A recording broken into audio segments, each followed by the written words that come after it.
C'est l'heure du sonneur. Et un sonneur, un sujet que Toxin n'avait pas encore traité, c'est l'affaire Paul Watson. Ça fait maintenant presque 2 mois que Paul Watson, le fondateur de Sea Shepherd de 73 ans, est détenu dans une geôle du Groenland et fait l'objet d'une demande d'extradition vers le Japon qui doit être examinée le 2 octobre prochain. Les faits qui lui sont reprochés remontent à février 2010, date à laquelle un navire de Sea Shepherd aborde un baleinier japonais. Alors il se trouve que Paul Watson n'était pas présent sur ce bateau, auteur de l'abordage, mais un mandat d'arrêt international et une notice rouge Interpol avaient été lancés contre lui pour complicité d'agression et d'intrusion sur le navire. Il a été arrêté le 21 juillet dernier au Groenland par les autorités danoises qui doivent donc désormais accepter ou non la demande d'extradition vers le Japon. Alors, rappelons plusieurs éléments avant de donner la parole à Lamia Essemlali. Rappelons enfin que la chasse à la baleine est interdite depuis 1985 par la Commission baleinière internationale, mais que justement le Japon en est sorti en 2019. Rappelons enfin que Paul Watson a été évincé de la branche américaine de Sea Shepherd il y a 2 ans, puis de Sea Shepherd Global l'année dernière, mais il a créé sa propre fondation, Captain Paul Watson, pour continuer à agir sur les mers et empêcher les baleiniers d'exercer leurs activités. En tout cas, en France, l'affaire est suivie de près. Plusieurs rassemblements ont eu lieu en soutien au fondateur de Sea Shepherd, dont la mairie de Rézé en Loire-Atlantique, qui a même annoncé qu'elle afficherait le drapeau de Sea Shepherd jusqu'à sa libération. Alors, il y a beaucoup de sujets dans le sujet, en fait, et puis il y a le bien fondé en question, dont on va discuter ensemble ici, puis il y a le droit, et ce sont 2 choses différentes.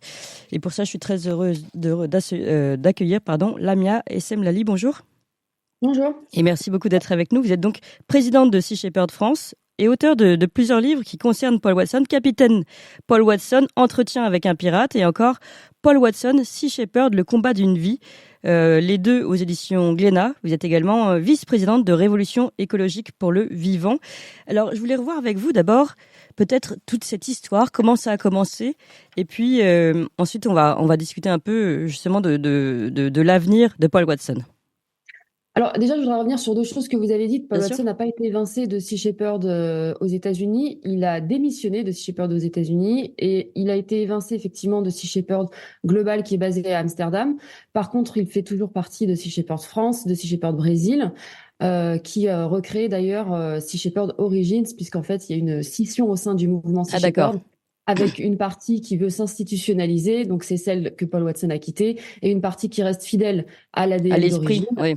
Voilà, donc c'est Sea Shepherd France, Sea Shepherd Brésil et Sea Shepherd Origins. L'esprit pirate un peu, c'est ça. Hein. Voilà, exactement. Donc Ouais. on défend l'esprit pirate et l'ADN d'origine de Sea Shepherd qui n'a pas disparu, heureusement. D'accord, vous faites bien de préciser.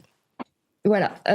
Ensuite, sur les faits, je rappelle aussi que les faits qui se sont passés en 2010, qui sont aujourd'hui reprochés à Paul Watson, ont eu lieu dans un sanctuaire baleinier international où, évidemment, en plus du moratoire qui protège les baleines à l'échelle internationale, protège encore davantage les baleines parce que c'est une zone où elles sont particulièrement vulnérables, où elles viennent se nourrir, etc.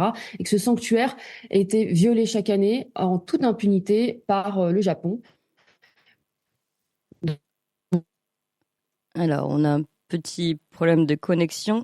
Oui, le sanctuaire donc est violé par le Japon et il se trouve que qui s'était auto-attribué comme ça Ouais. Alors, attendez, on a un petit souci de connexion. Je ne sais pas si on va pouvoir vous récupérer par téléphone en plus ou si ça. Je ne sais pas si vous m'entendez, vous m'entendez? Ouais, je vous entends. Je D'accord. vous entends bien. Bon, il y a des coupures. On va tenter de continuer comme ça malgré tout. Désolée. Ouais.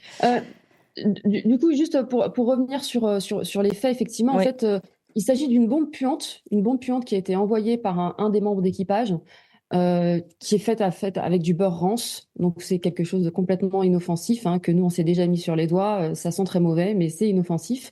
Sauf qu'ils disent qu'en fait, ça a créé des rougeurs sur la joue d'un des baleiniers. Alors, attendez, parce que c'est une bombe puante qui a été envoyée sur le navire, enfin sur les navigateurs de l'autre du navire japonais. Voilà, exactement. Du baleinier japonais. Oui. Dans le mandat d'arrêt contre Paul Watson, il y a violence, coups et blessures, et en fait, c'est l'envoi de cette bombe puante qui est considérée comme de la violence. Sur l'abordage, la personne qui a abordé le bateau en question, auquel vous faisiez référence, en fait, s'appelle Pete Bethune. Son bateau à lui a été coulé 1 mois auparavant par ce baleinier. Tout à fait. C'est pour ça qu'il est monté à bord, pour présenter la facture de son bateau de $2 millions au capitaine du bateau en question. Hmm. Donc, bon, on voit bien que les faits sont complètement Inversé, ouais. Bah oui, là on est vraiment dans l'inversion victimaire. Puisque le niveau de violence des baleiniers japonais envers les équipages de Sea Shepherd était complètement Couler disproportionné. un navire, oui, c'est énorme. Mais est-ce que ça, vous Bah, avez la preuve qu'il a été coulé par eux? Oui.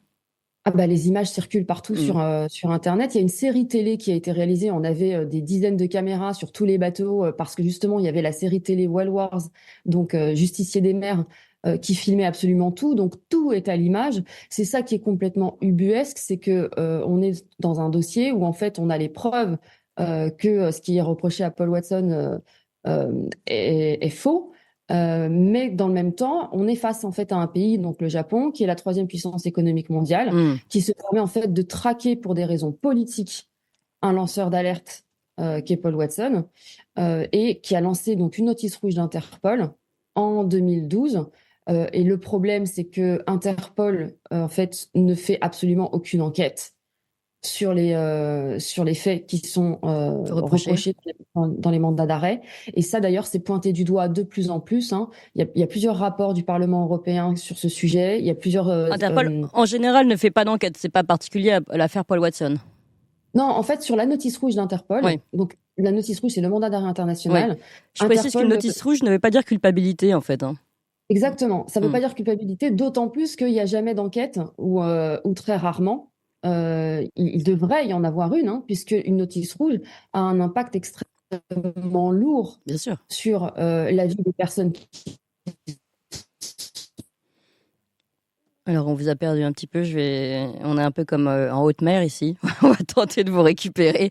Et qu'en fait, aujourd'hui, des petits trains pour tueurs en série, etc. Et qu'aujourd'hui, en fait, elle est de plus en plus détournée en tant qu'outil politique pour traquer des activistes, des lanceurs d'alerte par des gouvernements autoritaires comme le Japon. Et très clairement, dans le cas de Paul Watson, on est sur un mandat d'arrêt politique. Donc, il y a plusieurs choses dans ce qui va se passer. Parce que, en plus, concrètement, pardon, juste Paul Watson. Donc, ce n'est même pas lui qui est monté sur le navire et qui a fait cet envoi de boules puantes, si on revient sur les faits. Donc, qu'est-ce qui lui est reproché concrètement à lui, en fait, à part de faire partie de l'association? C'est ça qui est délirant, c'est que donc c'est pas lui, c'est Pete Bethune, donc cette personne-là. Ce Pete Bethune, il a été emmené au Japon. Quand il est monté à bord du baleinier, il a été emmené au Japon, il a été mis en prison. Oui. En prison, ils lui ont fait ce que le Japon a l'habitude de faire, c'est-à-dire ce qu'on appelle la justice de l'otage. C'est-à-dire qu'ils vous mettent à l'isolement avec des heures et des heures d'interrogatoire, sans avoir le droit de voir votre avocat quand vous le souhaitez, jusqu'à ce que vous confessiez, jusqu'à ce que vous admettiez être coupable. Et puis, dans le cas de Pete Bethune, ce que le procureur lui a dit, Pete Bethune l'a avoué d'ailleurs après, il a fait un deal secret avec le procureur japonais pour dire que c'est Paul Watson qui lui avait ordonné de monter à bord du bateau. Oui. Et donc, ils ont utilisé cette confession... Pour s'en sortir, en fait, sous la pression. Oui. Voilà, exactement. Ils ont dit, si tu ne dis pas ça, tu vas passer des années en prison. Et dans des conditions atroces. Oui. Les gens ne se rendent pas compte de ce qu'est le système carcéral japonais. Mais en fait, il a été condamné par la Cour européenne des droits de l'homme, pointé du doigt par de nombreux rapports d'Amnesty International, de Human Rights Watch, vraiment pour du traitement humiliant et dégradant de ces prisonniers. Donc on est très très loin des conditions du respect des droits de l'homme qu'on est en droit de s'attendre dans une démocratie. Hein. Donc voilà, donc Pete Bethune a en quelque sorte donné Paul Watson parce qu'il... D'accord. Et donc Paul Watson est du coup accusé d'être à l'origine de ce qui s'est passé de cet abordage. Il est accusé de conspiration d'abordage. C'est le terme qui est dans son mandat d'arrêt de 2012. D'accord. Et donc c'est ça que Interpol a validé. Il a validé un mandat d'arrêt conspiration d'abordage basé sur les aveux de quelqu'un qui a été mis sous la pression et sous la menace. C'est clair. Alors Lamia et Semlali, il nous reste peu de temps et il y a quand même deux sujets qu'il faut qu'on aborde ensemble. Le premier, c'est en quoi, selon vous, ce que fait le Japon dans ses mers est grave pour les baleines, etc. Et en droit, le Japon est-il en tort aujourd'hui, sachant qu'il s'est retiré de cette convention internationale pour la réglementation? Y a-t-il un moyen, selon vous, de les faire plier? Parce qu'il y a deux choses que je disais Alors, tout à l'heure. Il y a le bien fondé et le fait que bah c'est mal. Enfin, on trouve ça mal de tuer des baleines. En gros, je vais le faire très très simple.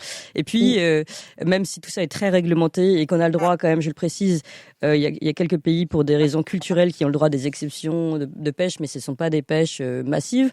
Mais le Japon, lui, s'est retiré de cette convention. non, mais, Oui, oui. Alors, déjà, les faits qui se sont déroulés, qui sont concernés, ont eu lieu en 2010. À l'époque où le Japon faisait toujours partie de la Commission baleinière internationale. d'accord. Mais quand bien même, la Commission baleinière internationale, elle régit sur l'ensemble du globe, et c'est pas parce que le Japon sort de la Commission baleinière internationale que du coup il a le droit de tuer des baleines. C'est comme si vous disiez, bah moi je sors du code de la route.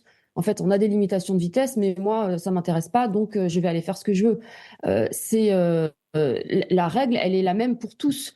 Le sanctuaire baleinier international est encore plus protégé, Mm. par ailleurs. Donc la question, elle se pose pas. Le Japon a été condamné par la plus haute juridiction mondiale en 2014 pour chasse illégale. Donc la question de droit, elle est résolue depuis longtemps. Le tribunal international de La Haye a condamné le Japon pour braconnage, pour chasse illégale dans le sanctuaire baleinier international. Le Japon a aussi été condamné par la Cour fédérale australienne en 2015 pour chasse illégale. Donc le Japon a été condamné à de multiples reprises. Maintenant, sur la question enfin, tuer des baleines aujourd'hui, bon, d'une part, c'est injustifiable d'un point de vue écologique, hein. Les baleines sont, pour de nombreuses espèces, toujours menacées. Elles sont vulnérables. Elles sont essentielles à l'équilibre de l'écosystème marin, puisque ce sont les maraîchères de l'océan. C'est grâce à elles qu'il y a du phytoplancton. Je rappelle que le phytoplancton est le premier puits de carbone et c'est la première source d'oxygène de la planète. Donc en fait, sans les baleines, l'océan n'est pas fonctionnel. Sans un océan fonctionnel, il n'y a pas de régulation du climat et il n'y a pas de vie sur Terre. Donc, elles ont un rôle essentiel. Et il y a aussi une question éthique et morale.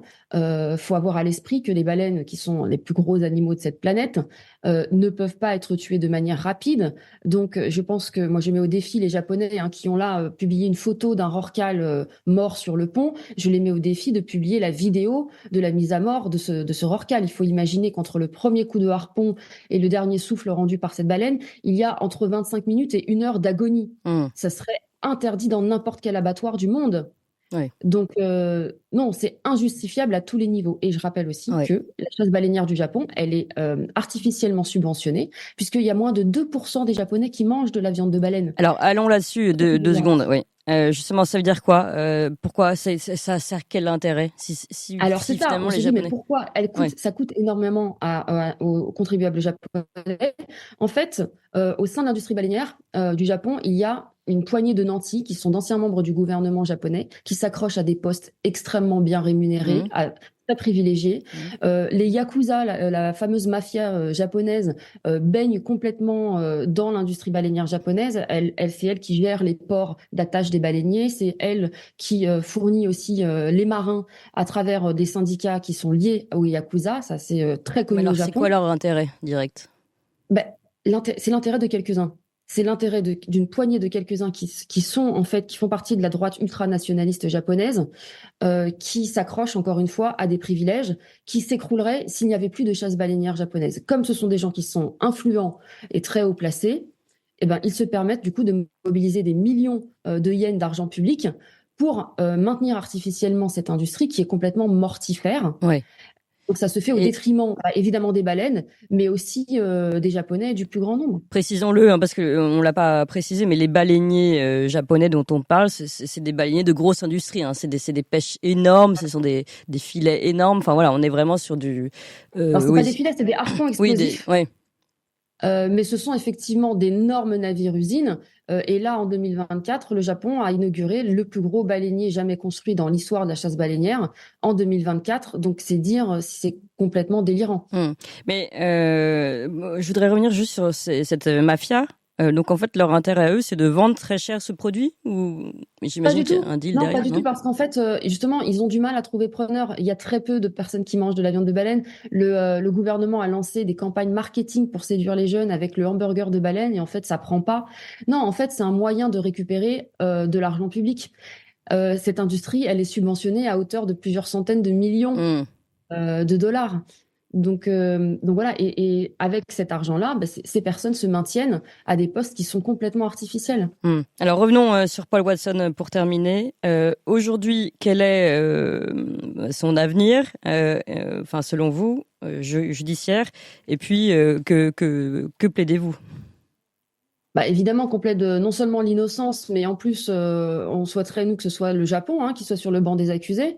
On trouve ça complètement délirant qu'un pays puisse violer comme ça, en toute impunité, un sanctuaire baleinier, un moratoire international, qui puisse couler un bateau sans rendre de compte. Le Japon n'a jamais eu à rendre de compte sur le bateau qu'il a éperonné et coulé.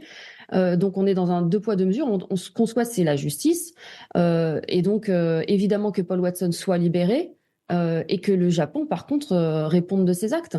Donc maintenant, là, la question, elle va se poser de est-ce que le ministre de la Justice danois va accepter de procéder à l'extradition? S'il le fait, nous irons devant la Cour européenne des droits de l'homme, puisque aucune des conditions n'est remplie d'un point de vue légal pour que cette extradition ait lieu. Mais comme on est sur un sujet qui est politique, et qu'on voit bien que le Danemark en fait joue le jeu du Japon. Il y a énormément d'intérêts aussi en commun. Oui, ils ont des intérêts en commun contre Sea Shepherd en général. Oui. Contre Sea Shepherd, contre Paul Watson. Il faut savoir que depuis des décennies, on s'oppose au massacre de dauphins aux îles Féroé, qui est permis par le Danemark, qui mobilise ses frégates militaires contre nous pour nous empêcher de sauver des dauphins. Alors pardon, juste un sujet là-dessus d'ailleurs, parce que je ne sais pas si tous ceux qui nous écoutent ont déjà vu ces images, mais oui, on voit des centaines de cadavres de dauphins sur les plages des îles Féroé chaque année. C'est lié à quoi ça? C'est le massacre des îles Féroé. En fait, pour la tradition, ils tuent jusqu'à 1000 à 1500 dauphins chaque année.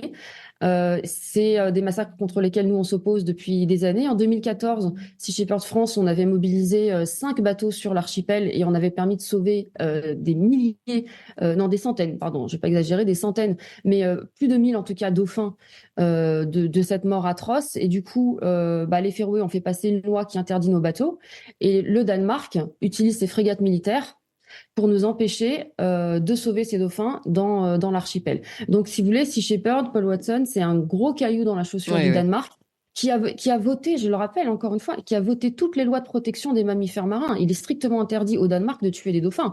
Par contre, le Danemark utilise ses frégates militaires pour permettre aux Féroé de tuer des dauphins. Pourquoi? Là encore pour des raisons politiques, parce qu'il y a un fort mouvement indépendantiste aux îles Féroé qui veut se séparer du Danemark. Et cette question des massacres de dauphins qui s'appelle le Grindadrap, elle est centrale puisque le Danemark dit aux Féringiens, regardez, grâce à nous, vous pouvez continuer à pratiquer vos traditions. Donc, l'indépendance, c'est pas si intéressant que ça. Parce qu'il y a de grosses richesses aux îles Féroé que le Danemark n'a pas envie de perdre. Et donc, les dauphins sont sacrifiés, encore une fois, pour des raisons politiques, tout comme les baleines sont sacrifiées pour des raisons politiques puisque personne ne dit rien au Japon. Merci beaucoup. Il y aurait encore beaucoup à dire et à apprendre, mais malheureusement, on est tenu par le temps. On pourra peut-être continuer cette conversation. Merci beaucoup, Lamia Essemlali, président de Sea Shepherd France, auteur de Capitaine Paul Watson, entretien avec un pirate, et également vice-présidente de Révolution écologique pour le vivant. On comprend un petit peu mieux, en tout cas, sur cette affaire Paul Watson. Et puis, on continue. On va parler d'une